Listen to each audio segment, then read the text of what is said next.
Let's take a look at the setup and first use of the dual boiler. Enjoying third wave specialty coffee is made possible using the 4 keys formula found inside every Breville Espresso machine, just like this one. Full-bodied espresso with rich and complex flavors is created using the ideal dose of 18 to 22 grams of freshly ground beans, with a brew water temperature delivered at precisely 93 degrees Celsius, just like a commercial machine. You'll also need the right pressure during the extraction, and this time, bigger is definitely not better. We start with low-pressure pre-infusion, followed by a high-pressure 9-bar extraction process delivered via our 15-bar Italian pump and an overpressure valve. And last but not least, powerful steam pressure at around 130 degrees Celsius is essential for creating shiny, silky microfoam that has a rich, velvety mouthfeel. Without microfoam, latte art is impossible. Right, now let's wash all the parts and accessories and dry thoroughly before use.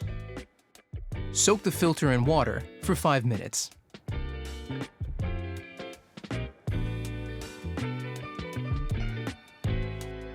Set the new filter to the current month.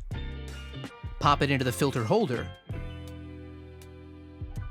Fit the holder snugly into the bottom of the tank and fill with cold water.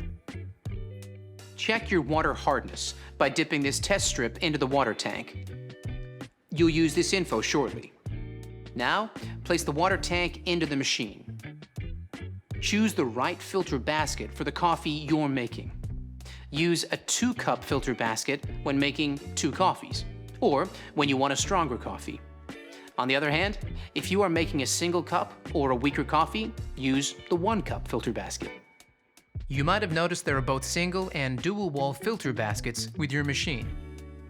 When your coffee beans are at their peak of 5 to 30 days out of roast, use the single wall filter basket. But if they're older than 30 days, or the bag has a best before or use by date, use the dual wall filter basket. Now, let's power it up. Press the power button to switch the machine on. A pumping sound will be heard, indicating that the empty boilers are being filled with water for the first time. The power button will flash, and the LCD screen will display the current espresso boiler temperature. When the machine has reached the operating temperature, the power button light will stop flashing, and the manual, 1-cup, and 2-cup buttons will be illuminated. When prompted, enter the result from the water hardness test strip, so the machine automatically alerts you when to descale or change the filter. Now the machine is set up, you're ready to make your first coffee.